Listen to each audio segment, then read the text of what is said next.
So how then can anything that offers so much be so hazardous to your health? The answer is, when left alone, contained and bonded, its integrity intact, asbestos poses no threat.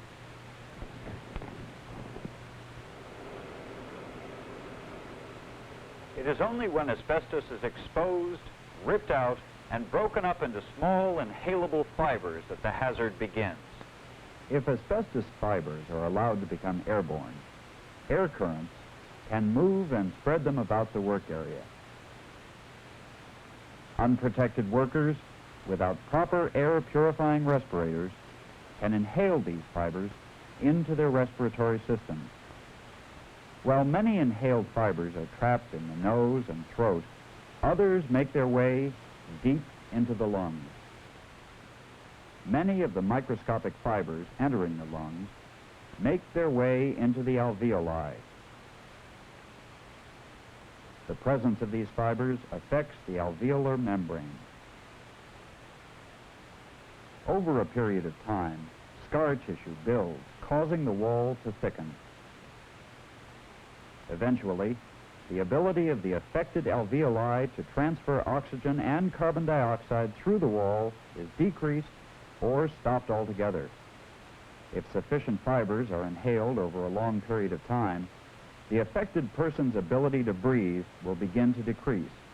This condition is called asbestosis. As the condition worsens, oxygen starvation sets in. Severe physical disability, or even death, may be the eventual result. There is another cancer that can be caused by inhaling asbestos fibers. This one involves the pleura, the membranes that line the chest cavity, lungs, and diaphragm. Here, asbestos fibers can migrate from the lungs into one or both of the pleural membranes. Embedded in this manner, damage to the surrounding tissues can result. The lining can become thickened. In some cases, a few rare individuals may develop a form of cancer known as malignant mesothelioma. Malignant mesothelioma is usually fatal. As stated earlier, those of you who routinely work with asbestos are probably aware of the hazards just described. But what about those workers who are indirectly involved with asbestos? What about boiler tenders, pipe fitters, machinist mates, riggers, welders? Indirectly involved workers are just as susceptible to the hazards of asbestos as those who work directly with the materials, perhaps more so, since they may be unaware the hazards exist.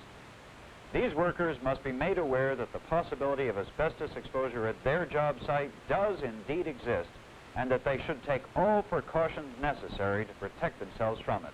The disposable outer coverall is made of a tough, plasticized material that offers maximum resistance to the penetration of asbestos fibers.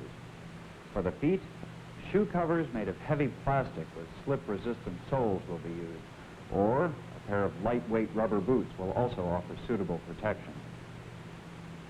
To protect the hands, cotton gloves like these with thin latex rubber overgloves must be worn. For covering the head, a cloth head cover may be worn under the required hood. The hood must fit well down over the neck of the coverall to prevent intrusion of fibers at this junction. One problem with this three-piece arrangement is that it requires all openings to be taped shut in order to seal out the intrusion of asbestos fibers at the wrists, at the ankles, and the neck.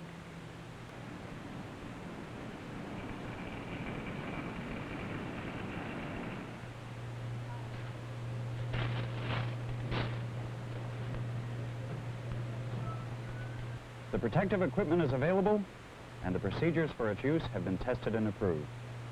It's for your health, your family's health, and the health of your fellow workers that the Navy has provided the equipment and procedures to help you protect yourself from this hazard.